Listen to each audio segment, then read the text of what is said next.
Gyanjyot carrier ઇન્સ્ટિટ્યૂટની YouTube ચેનલમાં હું ફ્રાસમાં હીરાભાઈ આપનું હાર્દિક સ્વાગત કરું છું. મિત્રો, આજનો વિષય ધોરણ 10 સામાજિક વિજ્ઞાન. મહત્વના વિષયોની અંદરનો આ એક મહત્વનો વિષય છે, જેમાં ગણિત વિજ્ઞાન અંગ્રેજીને જેમ મહત્વના આપણે ગણીએ છીએ એ જ રીતે સામાજિક વિજ્ઞાન પણ ચોથા નંબર ઉપર ખૂબ મહત્વનો વિષય, અને એમાંનું પ્રકરણ પહેલાંનું આજે આપણે શરૂઆત કરવા જઈ રહ્યા છીએ. તો પ્રકરણ પહેલું, અને એ પ્રકરણની અંદર આપણે ભારતનો વારસો, ભારત, ઇન્ડિયા, હિન્દુસ્તાન, આવા ઘણા બધી નામોથી આપણે ઓળખીએ છીએ. પરંતુ જ્યારે ભારતની પ્રાચીનતાને જો જોવા જઈએ તો ભારત, હિન્દુસ્તાન, ઇન્ડિયા, એના ઉપરાંત પણ ભારતના પ્રાચીન ઘણા બધી નામો છે, જેની આપણે આ પ્રકરણમાં વાત કરવાની છે. ઉપરાંત આપણે આ પ્રકરણની અંદર સૌથી મહત્વની બે બાબતોને જોઈ. એક, ભારત કહીએ, ઇન્ડિયા કહીએ, હિન્દુસ્તાન કહીએ. આ હિન્દુસ્તાન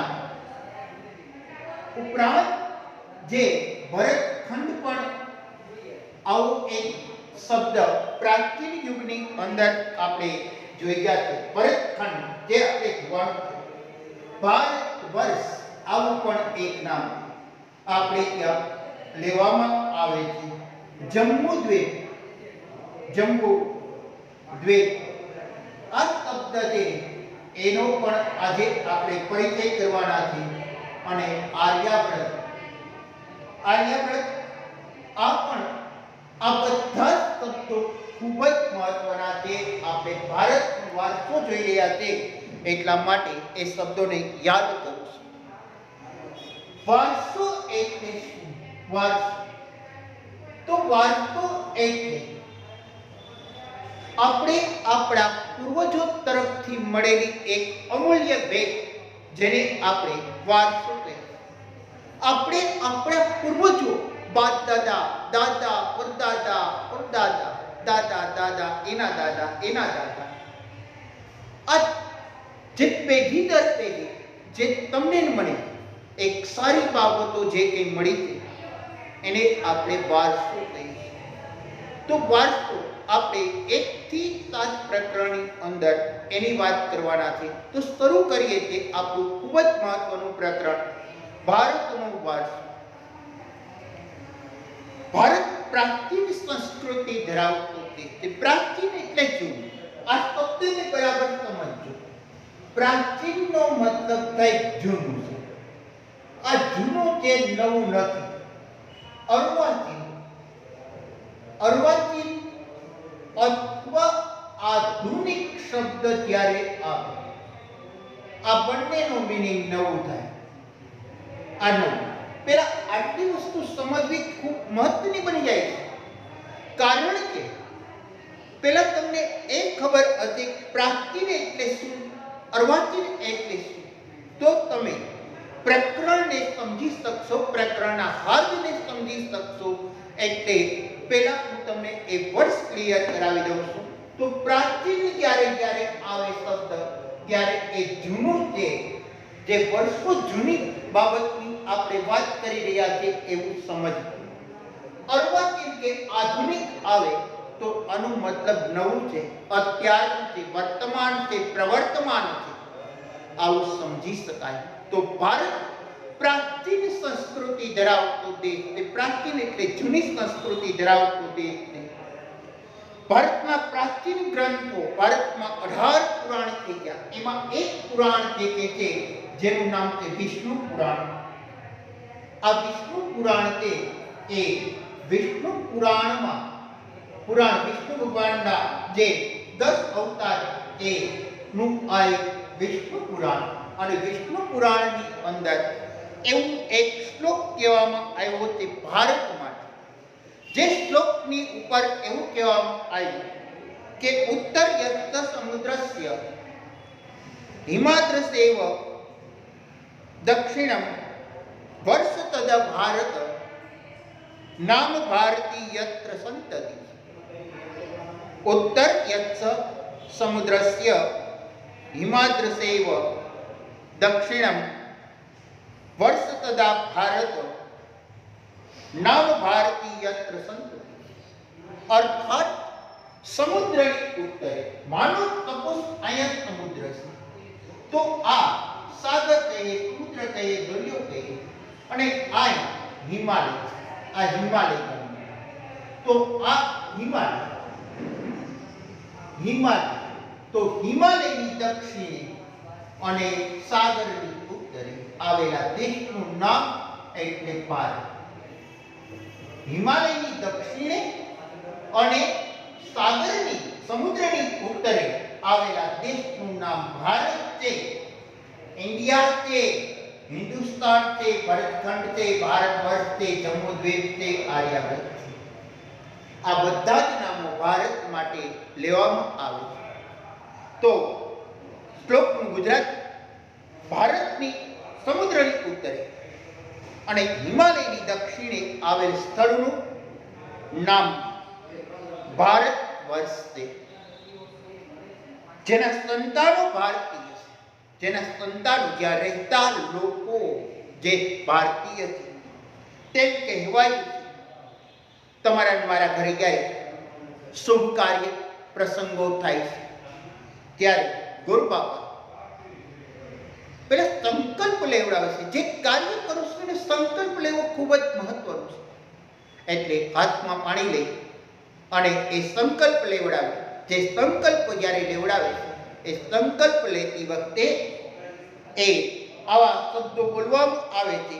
એટલે ભારતમાં શુભ કાર્યના પ્રારંભે એટલે શરૂઆત તે લેવાતા સંકલ્પોમાં ભારત વર્ષ, ભરતખંડ, જમ્મુદ્વીપ, આપણે દ્વીપ છે એટલા માટે દ્વીપ છે કે આપણે અરબ સાગર, હિન્દ મહાસાગર અને બંગાળાની ખાડી, 7517 કિલોમીટરનો દરિયા કિનારો એ ભારતને મળેલો છે.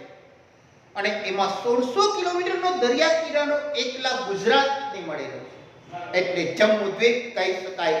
જેની આપણે એમ કહી શકીએ કે ભારતની અંદર જે ભારતની દિશાઓ બનાવેલા તો આ દિશાઓની અંદર આપણે આ ઉત્તર, દક્ષિણ, પૂર્વ, આ પશ્ચિમ, અહીંયા અરબ સાગર, આ અરબ સાગર અહીંયા આવી ગયું. અહીંયા હિન્દ મહાસાગર, હિન્દ મહાસાગર અને અહીંયા આવી ગઈ બંગાળાની ખાડી, આ બંગાળાની ખાડી.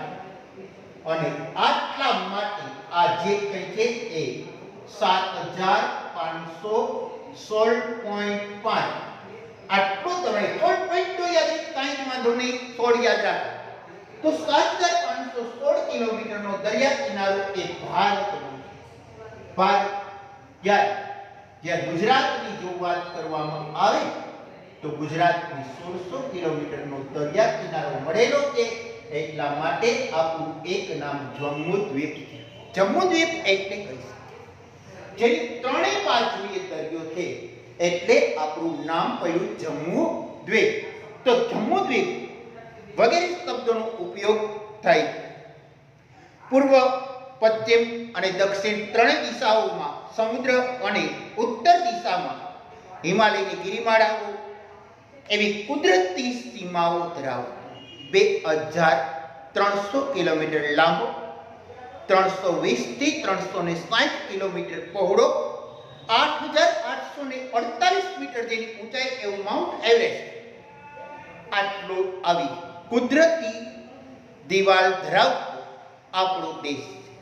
એટલા માટે જેને ત્રણેય બાજુ દરિયો, ઉત્તરની અંદર હિમાલય આવેલો છે, આવો દેશ એ ભારત છે. જેને કુદરતી સીમાઓ ધરાવતો આપણો દેશ છે. આપણા દેશની સમૃદ્ધિથી આકર્ષાઈને, આપણા દેશની સમૃદ્ધિથી આકર્ષાઈને આપણે ત્યાં ઘણી વિદેશી પ્રજાઓ જે આકર્ષાય અને અનેક વિદેશી પ્રજાઓ ભારતીય પ્રજાઓ વ્યાપાર કરવા માટે આવી સ્થાયી એટલે કાયમ માટે આવી કઈ પ્રજાઓ આવી આપણી બુકમાં નથી મિત્રો ભાઈ બહેનો આપણી બુકમાં નથી આ છે તે એવું તમને એક્સ્ટ્રા જણાવું છું તો એક તો આપણી ત્યાં આર્યો આવ્યા આ આર્યો ત્યારબાદ ત્યારબાદ જે ક્ષત્રપ આ ક્ષત્રપ આવ્યા ત્યારબાદ કુષાણ આવ્યા કુષાણ એના પછી હુણ એના પછી આવ્યા ઈરાનીઓ આ ઈરાનીઓ આવ્યા ઈરાનીઓ પછી તુર્ક આવ્યા તુર્ક એના પછી આરબો આવ્યા આરબો એના પછી મુઘલ આવ્યા આ મુઘલ પછી પારસીઓ આવ્યા પારસીઓ અને પારસીઓ પછી અંગ્રેજો અને અંગ્રેજો પછી ફ્રાન્સ આ બધા ભારતની અંદર આવી ગયા હવે વિચાર કરો આટલા લોકો ભારતમાં આવેલા છે આ ટેક્સ્ટબુકમાં જે બતાવવામાં આવ્યું નથી અનેક વિદેશી પ્રજાઓ ભારતમાં આવી હું તમને કહું છું આર્યો શક ક્ષત્રપ કુષાણ હુણ ઈરાનીઓ તુર્ક આરબો મુઘલ પારસીઓ અંગ્રેજો અને ફ્રાન્સ વગેરે વગેરે પ્રજાઓ ભારતમાં આવી અને સ્થાયી થઈ કાયમ માટે એને ભારતને પોતાનું વતન બનાવી લીધું એને સ્થાયી થઈ અને ભારતીય સંસ્કૃતિના મહાનદમાં જેમ દૂધમાં સાકર ભળે એ જ રીતે ભળી ગયા એટલે મહાનદની અંદર ભળી ગઈ આ આદાન પ્રદાન નીચે એ ની પરસ્પર પ્રક્રિયા દ્વારા દેશમાં અનેક પરિવર્તનો જોવા મળે છે અને આ રીતે એક પેઢીમાંથી બીજી પેઢીમાં આપણા વારસાનું હસ્તાંતરણ એટલે ઉતરવું એક પેઢીમાંથી બીજી પેઢીમાં ઉતરે છે હસ્તાંતરણ થવું એટલે એકમાંથી બીજામાં જવું હસ્તાંતરણ થયું અને તેનું સાતત્ય એટલે નિયમિત સાતત્યપૂર્ણ વિકાસ થયો એટલે નિયમિતતાથી એનો વિકાસ થયો તો આ રીતે ભારતની સંસ્કૃતિ જે એ વિકાસ થયો મેં તમને કીધું ભારત મહાનદમાં ભળી ગયું આ મહાનદની એક વાત છે કે જ્યારે સાધણ બંદર ઉપર પહેલી વખત પારસી લોકો આવ્યા એટલે ભારતના રાજાને એણે આવી અને કીધું કે અમારે ભારતમાં વસવાટ કરવો છે ભારતના રાજા કન્ફ્યુઝ મુશ્કેલી મુકાઈ ગઈ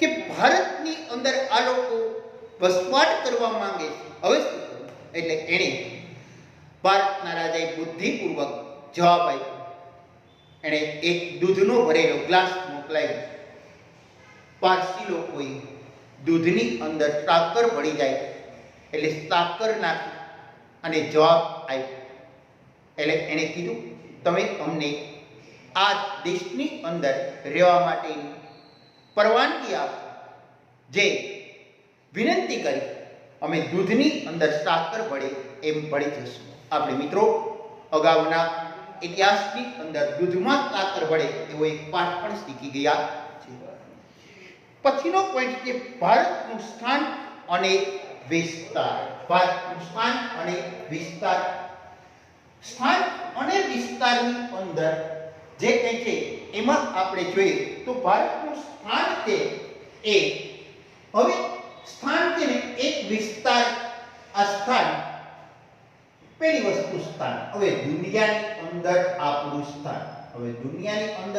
સ્થાન છે એ બહુ મહત્વનું છે અને આપણો વિસ્તાર હવે વિસ્તાર છે એ મહત્વનું છે આ સ્થાન છે વસ્તીના રૂપે આપણે લેવાનું છે પહેલો નંબર છે એ ચીન છે દુનિયાની સૌથી વધારે વસ્તી ચીનમાં છે એટલે ચીન અને બીજા નંબર ઉપર ભારત છે બીજો નંબર છે ભારત બરાબર ધ્યાનથી જોજો આ બે MCQ માં અવારનવાર પૂછાય છે ક્યારે ઉલટ પૂછે કે ભારત બીજું સ્થાન છે તો પ્રથમ કોણ છે ભારત બીજું સ્થાન છે તો પ્રથમ કોણ છે તો ચીન અને ચીન પહેલો નંબર છે તો બીજું કોણ છે ભારત સ્થાન વસ્તી રીતે જે કે વિસ્તાર છે એની વાત કરીએ તો પ્રાચીન સમયનું ભારત ઘણું વિશાળ હતું. હાલમાં પણ ભારત વિસ્તારની દ્રષ્ટિએ વિશ્વમાં 7મા ક્રમે છે. વિસ્તારની દ્રષ્ટિએ 7મો ક્રમ આવે, આપણો 7મો. મતલબ આપણાથી 6 દેશ મોટા છે. 7મો ક્રમ આપણો યાની ભારત. તો ભારત 7મા ક્રમે છે. તો પહેલો નંબર કોણ છે? તો પહેલા નંબર ઉપર રશિયા છે. આ રશિયા આ પહેલા નંબર ઉપર છે. બીજો નંબર કોણ છે? તો કે બીજો નંબર છે કેનેડા. આ કેનેડા આ બીજો નંબર છે. ત્રીજા નંબર ઉપર છે યુએસ યાની અમેરિકા. આ યુએસ. ચોથા નંબર ઉપર કોણ છે? તો કે ચોથા નંબર ઉપર ચીન છે. પાંચમા નંબર ઉપર કોણ છે? તો પાંચમા નંબર ઉપર બ્રાઝિલ છે. આ બ્રાઝિલ. અને છઠ્ઠા નંબર ઉપર કોણ? તો કે છઠ્ઠા નંબર ઉપર છે ઓસ્ટ્રેલિયા. અને ઓસ્ટ્રેલિયા પછી આપણે 7મા નંબર ઉપર ભારત છે. આટલી સમજણ ખૂબ મહત્વની બની. તો આપણે બે વસ્તુ એક સાથે જોઈએ. હું ટેક્સ્ટબુકથી થોડુંક તમને એક્સ્ટ્રા સમજાવું. જો વસ્તીની રીતે પૂછવામાં આવે, જો વસ્તીને ધ્યાનમાં લો તો ભારત બીજો નંબર છે. ચીન પછી પેલો નંબર ચીન પછી ભારત. પણ જો વિસ્તારની રીતે લો તો ભારત 7મા નંબર ઉપર છે. એટલે અહીંયા 7મો ક્રમ ભારત. તો 1 થી 6 કોણ? એ પણ આપણે ખબર જ છે. તો રશિયા, કેનેડા, યુએસ, ચીન, બ્રાઝિલ, ઓસ્ટ્રેલિયા અને 7મો નંબર ભારત છે. ઓકે. તો વિસ્તાર, સ્થાન અને વિસ્તારની રીતે આપણે આ રીતે આગળ વધી